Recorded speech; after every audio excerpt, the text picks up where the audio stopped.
Sniper located west of your position. 1,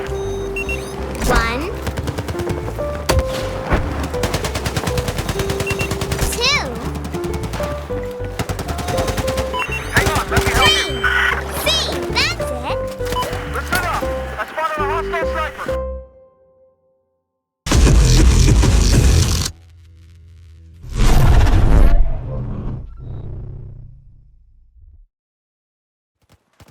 Hello guys, Odin Wolf here, and welcome to some post-patch gameplay, spring patch gameplay of Battlefield 4.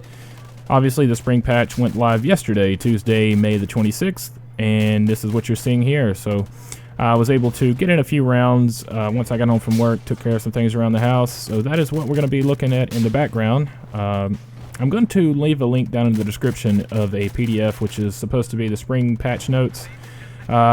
It doesn't really list everything, but it does definitely highlight the major changes and additions that have been implemented in this patch. So that's good enough for now. But if you want to see a full link to a lot of the weapons, check out the Simtic forums. Obviously, those guys go into detail more on that. So playing some Rush on Lost Islands here, one of the Naval Strike DLC maps, which I don't normally play on. And I'm trying my best to get in here and arm this MCOM, as I had a team full of mountain camping snipers.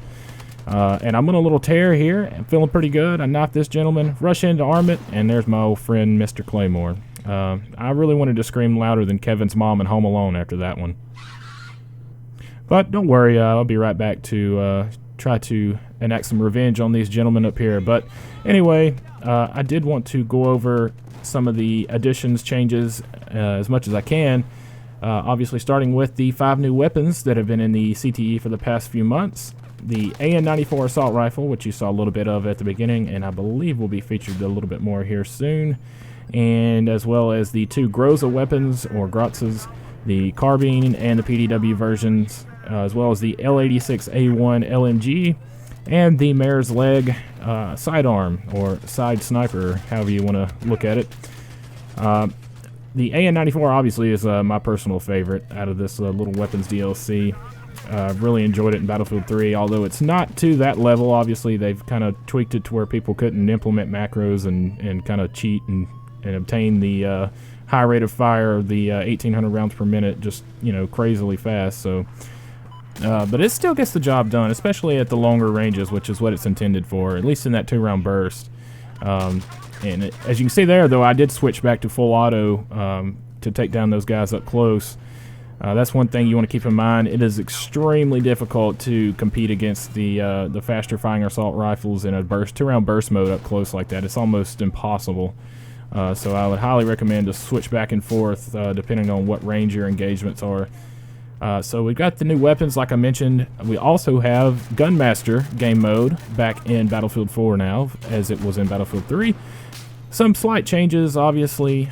They've got, I believe, 4 or 5 pre-made playlists that you can play through. A normal one, pistols only, a DLC one, a reverse, and a troll playlist, I believe. So don't take that as 100% fact. That's just going off my memory from the CTE. But I believe that is the playlists that are available. So another thing I wanted to mention, though, I mentioned some of the weapon changes. PDWs have seen an increase in their damage drop-off, and what I mean by that is the damage drop-off on these PDWs. If you ever used them, you'll know it was ridiculous. After about 10 to 15 meters, they were just basically airsoft guns, and it was not very fun to engage people beyond that little, 10 to 15 meter range. So I gave it a whirl using the UMP here, and I can definitely tell a bit of an improvement. Obviously my accuracy needs some improvement after that engagement, so luckily this team was not very organized, or else I should have died there. But like I mentioned, it does definitely seem to be improved now. And mentioning these teams not being organized, that gentleman just offered me up some ammo. I appreciate that. But also, we've seen, in addition to the bullet tracers on some of the weapons, especially the LMGs, you'll notice the bullets seem to be glowing almost as they come out of the barrel. Just kind of helps, I guess, see where they're going and add a little bit more to the effect of the game. Not really much in the, mechanics-wise. It's just a visual type deal. So We have that, and as well as the spread on a lot of the weapons, assault rifles, carbines, LMGs, has been tweaked. So pretty much any weapon that you were very, very familiar with, you might want to go back in and try to get re-familiar with it, because I'm sure it's going to be changed up a little bit. Now, when it comes to damage overall across the board now, you're going to be doing a lot less damage to the body, and what I mean by that is the arms, torso, and legs. They've reduced the damage, I want to say significantly, but it has been reduced, and you'll probably notice that it may take just a little bit more to drop somebody.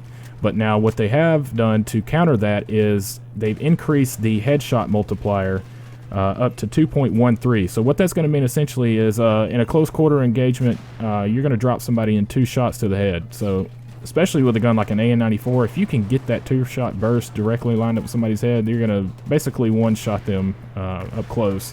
And that goes for any of the guns. So that's really cool to see.